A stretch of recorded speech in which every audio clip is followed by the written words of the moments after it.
ترقی پسند تحریک کی بنیاد فلسفہ اشتراکیت پر ہے۔ اشتراکیت کا مطلب کیا ہوا؟ آسان زبان میں سمجھ لیجئے مشترک کرنا۔ کیا مشترک کرنا؟ دولت کو یا سرمایہ کو مشترک کرنا۔ کیا مطلب ہوا سرمایہ اور دولت کو مشترک کرنے کا؟ مطلب یہ ہوا کہ اگر 100 روپے ہیں تو 100 روپے اگر 100 لوگ ہیں تو سب میں 1-1 روپے بانٹ دو۔ کسی ایک کے ہاتھ میں 99 روپے اور 99 لوگوں میں 1 روپے گردش نہ کرے، بلکہ اس کو مشترک کرو، اس کو بانٹو، اس میں حصہ لگاؤ سب کا۔ یہ آسان زبان میں سمجھ لیجئے اشتراکیت کا مطلب، کہ دولت پر کچھ خاص لوگوں کا قبضہ نہ ہو، سرمایہ داروں کا اس پر اس کی اجارہ داری نہ ہو، اس کی جاگیر نہ بن جائے ساری دولت۔ اصل بات یہ ہے۔ اب اس فلسفہ اشتراکیت کی بنیاد کس پر ہے؟ دراصل جدلیاتی مادیت کے فلسفے پر ہے۔ یہ جدلیاتی مادیت سمجھنا ضروری ہے کہ جدلیاتی مادیت کیا ہے یا مادی جدلیات کیا ہے۔ مادے کے لیے جدل، آسان زبان میں مادے کے لیے جدل کا مطلب کیا ہوا؟ مادے کے لیے کشمکش، مادے کے لیے جنگ، مادے کے لیے تصادم۔ اب یہ مادے کے لیے تصادم کا مطلب کیا ہوا یا مادے کے لیے جنگ اور کشمکش کا مطلب کیا ہوا؟ آسان زبان میں یہ سمجھ لیجئے کہ گویا کہ اس فلسفے کی روح سے اس کا کہنا یہ ہے، اس فلسفے کا ماننا یہ ہے کہ دنیا میں جتنی جنگیں، جتنی کشمکش، جتنی بھی تباہیاں اور جتنے فسادات ہیں، اس کی جڑ مادہ ہے۔ مادے کے حصول کے لیے سب کچھ ہو رہا ہے۔ کوئی مذہب، کوئی خدا، کوئی سماج، کوئی طبقہ اور کوئی نسل، کوئی رنگ، اس کا کوئی وجود نہیں ہے۔ اگر ہے دنیا میں طبقہ تو صرف 2 طبقات ہیں، ایک طبقہ سرمایہ داروں کا ہے اور ایک طبقہ محنت کشوں کا ہے، مزدوروں کا ہے یا مظلوموں کا ہے۔ اور ان دونوں کے درمیان، دونوں طبقوں کے درمیان کشمکش آدم سے جاری ہے اور آج تک جاری ہے، اور یہ کشمکش کبھی ختم ہونے والی نہیں ہے۔ یہ فلسفہ پیش کیا کارل مارکس نے۔ جب تک ہم کارل مارکس کو نہیں سمجھیں گے تو ترقی پسندی کو نہیں سمجھ سکتے، چونکہ ترقی پسندی کی بنیاد اشتراکیت پر ہے، اشتراکیت کی بنیاد مادی جدلیات پر ہے، اور مادی جدلیات کا فلسفہ دراصل کارل مارکس نے اپنی کتاب ڈاس کیپٹل یعنی سرمایہ میں پیش کیا ہے۔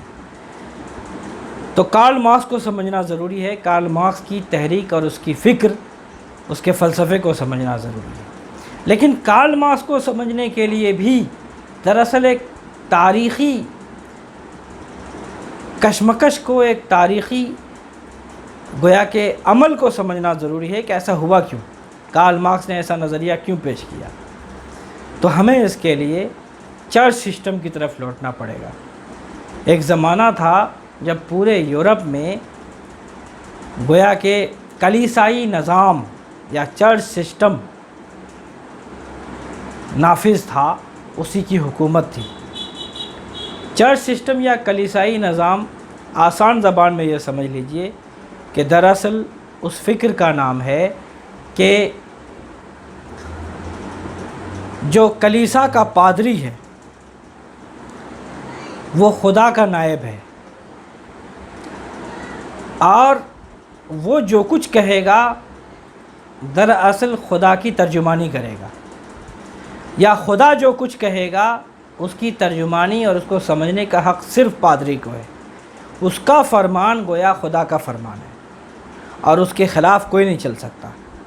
آسان زبان میں چرچ سسٹم یا کلیسائی نظام کا مطلب یہ ہوا۔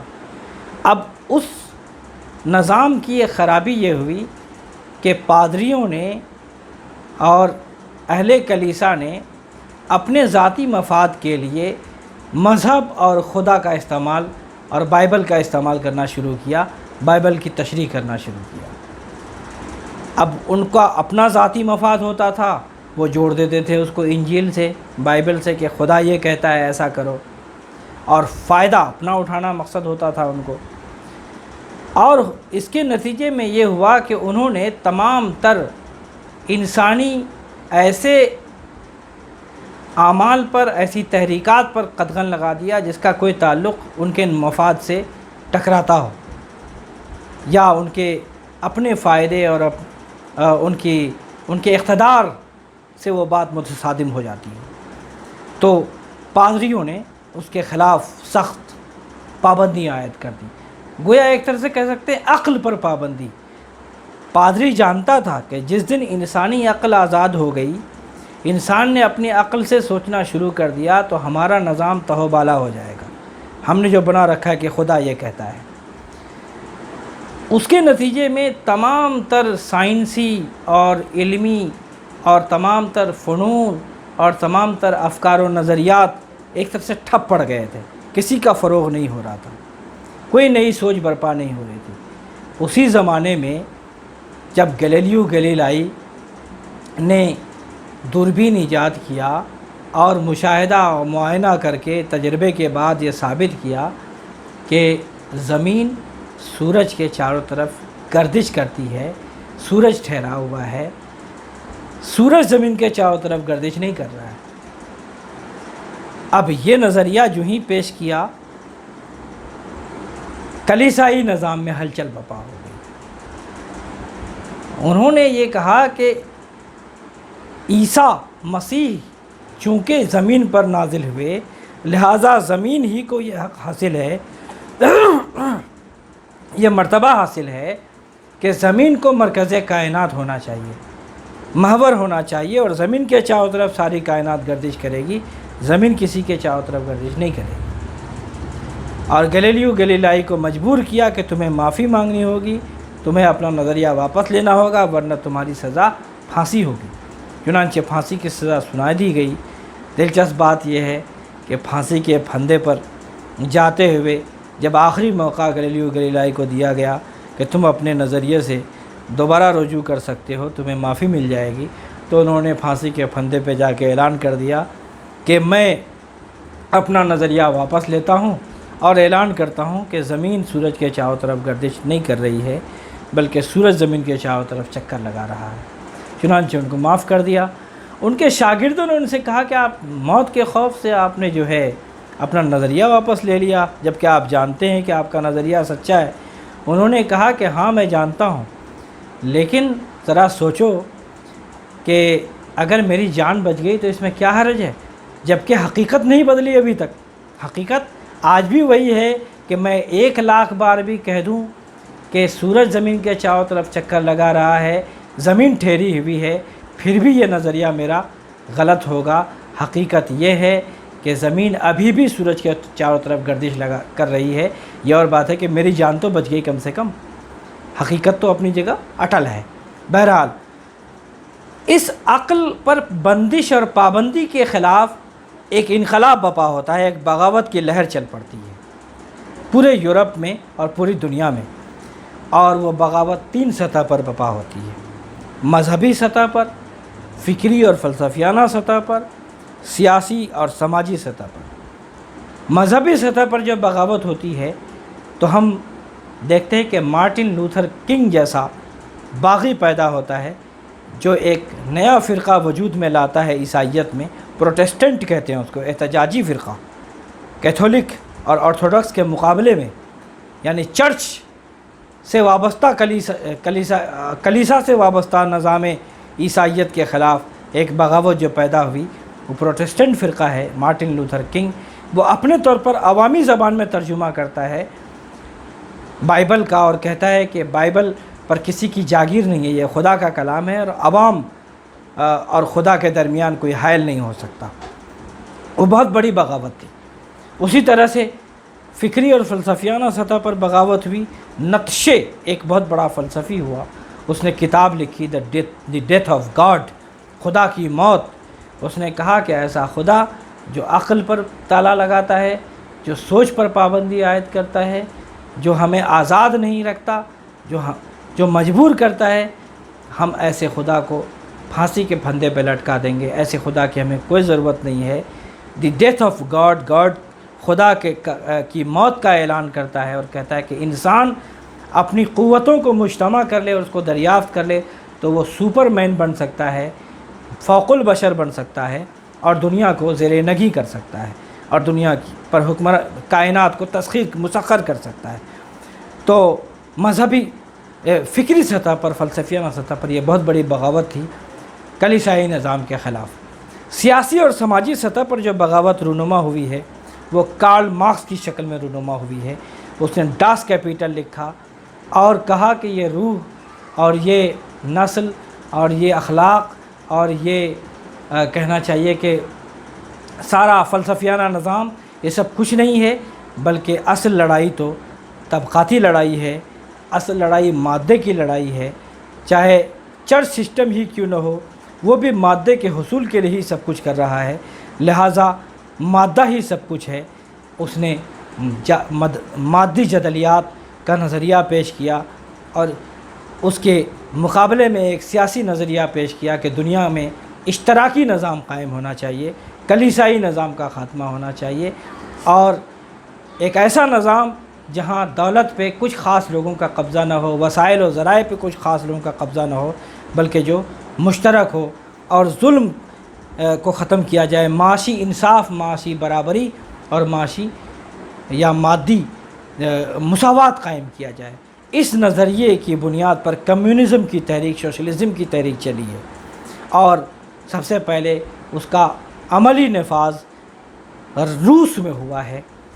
اسی زمانے میں اس کے بعد ہوتا یوں ہے کہ 1935 کے آس پاس برطانیہ میں کچھ ہندوستانی طلبہ ہوتے ہیں جو اس تحریک سے متاثر ہوتے ہیں۔ اسی زمانے میں 1935 میں پوری دنیا کے رائٹرز کی ایک کانفرنس ہوتی ہے پیرس میں فاشزم کے خلاف، جو پابندی عائد کرنا چاہتا ہے تمام مصنفین پہ کہ ایسا لکھو، ایسا مت لکھو، اور تمہیں یہ کہنا چاہیے، یہ نہیں کہنا چاہیے۔ اس کے خلاف ایک بغاوت کی لہر چلتی ہے تمام مصنفین میں۔ اس سے ہندوستانی طلبہ بھی متاثر ہوتے ہیں جو برطانیہ میں مقیم ہیں۔ چنانچہ ان کا ایک اجلاس منعقد ہوتا ہے، ایک میٹنگ ہوتی ہے نان کنگ ریسٹورنٹ میں 1935 میں، جس کی سربراہی سجاد ظہیر کرتے ہیں۔ اس میں اس زمانے میں محمد دین تاثیر اور ملک راج آنند بھی وہاں ہوتے ہیں، جو ان کی حمایت کرتے ہیں۔ وہاں سے ان لوگوں نے ایسوسیشن فار پروگریسو رائٹرز قائم کیا ان لوگوں نے، یعنی انجمن ترقی پسند مصنفین، اور یہ طے کیا کہ ہندوستان کے تمام مصنفین، تمام شعراء اور تمام ادیبوں کو ایک پلیٹ فارم پر جمع کیا جائے اور ایک تحریک چلائی جائے، بامقصد تحریک فاشزم کے خلاف اور سرمایہ داری کے خلاف اور ہر طرح کے ظلم کے خلاف اور برطانوی استعمار کے خلاف۔ چنانچہ 1936 میں سجاد حسین کی سربراہی میں انجمن ترقی پسند مصنفین کی سب سے پہلی کانفرنس کا انعقاد لکھنؤ میں ہوتا ہے۔ اس وقت کے بڑے بڑے ادیب ہر زبان کے اس میں شامل ہوتے ہیں، کچھ ادیب اس میں شامل نہیں ہو پائے، انہوں نے پیغام جاری کیا۔ ان میں سب سے مشہور ٹیگور ہیں، اپنے زمانے کا نوبل پرائز ونر اور بہت بڑا ادیب، بنگالی ادیب۔ انہوں نے پیغام میں کہا کہ آج کا ادیب، آج کا شاعر اپنی ذات کے خول میں بند ہے، اب وقت آ گیا ہے کہ اس کیچڑی کو اتارے اور تازہ ہوا اور نئی روشنی اپنے بدن پر، اپنی تخلیق پر منعکس ہونے دے اور اس سے آشنا کرے اپنے آپ کو، اپنے وجود کو۔ یہ پیغام جاری کیا اس وقت ٹیگور نے۔ علامہ اقبال بھی اس میں شریک نہیں ہو سکے، لیکن انہوں نے بھی اس تحریک سے ہمدردی کا اظہار کیا اور کہا کہ یہ انسانیت پسند اور انصاف پسند تحریک ہے، اس کو آگے بڑھنا چاہیے۔ اس زمانے میں حضرت موہانی، جوش ملی آبادی، منشی پریم چند اور اس کے علاوہ جتنے بڑے ادیب و شعراء تھے، سب نے اس تحریک کا بڑھ چڑھ کر ساتھ دیا اور یہ تحریک دیکھتے ہی دیکھتے پورے ہندوستان میں پھیل گئی۔ منشی پریم چند نے اس پہلی کانفرنس جو لکھنؤ میں 1936 میں منعقد ہوئی تھی اس کی صدارت کی۔ اس کا صدارتی خطبہ ایک طرح سے ترقی پسند تحریک کا منشور بن گیا، جس میں انہوں نے واضح طور سے کہا کہ اب وقت آ گیا ہے کہ ہمیں حسن کا معیار بدلنا ہوگا۔ ہم حسن پریوں میں تلاش کرتے ہیں، شہزادیوں میں تلاش کرتے ہیں، راجکماریوں میں تلاش کرتے ہیں، محلوں میں تلاش کرتے ہیں۔ اب ہمیں حسن کھیتوں میں تلاش کرنا ہوگا۔ ہمیں حسن مزدوروں اور محنت کشوں کے کھردرے ہاتھوں میں تلاش کرنا ہوگا، درانتیوں میں تلاش کرنا ہوگا۔ ہمیں حسن کھلیانوں میں تلاش کرنا ہوگا۔ ہمیں حسن گویا کہ اس زمین پر جتنے مظلوم طبقات ہیں اور جس طرح سے وہ زندگیاں گزار رہے ہیں ان کی جھوپڑیوں میں تلاش کرنا ہوگا۔ یہ نعرہ دیا منشی پریم چند نے اپنے اس خطبے میں، اور کہا کہ اب وقت آ گیا ہے کہ عشق کا اور محبت کا مفہوم بدل جائے، حسن کا مفہوم بدل جائے۔ اب وقت آ گیا ہے کہ ہمارے شاعر، ہمارے ادیب اب پریوں اور شہزادیوں کا نغمہ اور اس کی تعریف اور اس کے گن گانے کے بجائے اب وہ میدان میں آئیں، مزدوروں، مظلوموں، کسانوں، ان کے مسائل اور ان کے دکھ درد کو سمجھیں اور اپنے افسانے، اپنی کہانیوں اور اپنی شاعری کا حصہ بنائیں، انقلاب کا ذریعہ بنائیں شاعری کو۔ ادب برائے سماج، ادب برائے مسائل، ادب برائے عوام، ادب برائے مزدور، ادب برائے کسان کا نعرہ دیا ترقی پسند تحریک نے۔ اور اس نے کہا کہ ادب کو اب خول سے نکالنا چاہیے، ادب کو عشق معاشقے گل و بلبل قد و گیسو لب و رخسار سے نکالنا چاہیے، ادب کو اب آنکھیں لڑانا چاہیے زندگی کے مسائل سے۔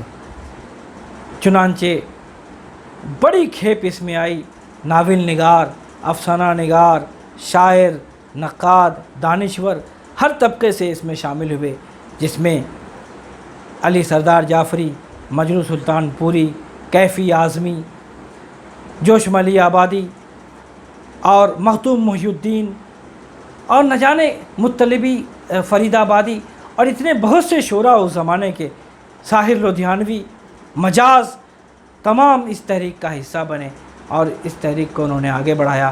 اسی طرح سے ناول نگاروں اور افسانہ نگاروں میں منشی پریم چند، کرشن چندر، راجندر سنگھ بیدی، منٹو، عصمت چغتئی اور اس زمانے کے جتنے بڑے تخلیق کار اور فنکار ہو سکتے تھے سب اس کا حصہ بنے، اور سب نے عوامی مسائل اور عوامی دکھ درد کو اپنے نغمے، اپنی کہانی کا حصہ بنایا، جو کہ اس تحریک کا اصل مقصد تھا۔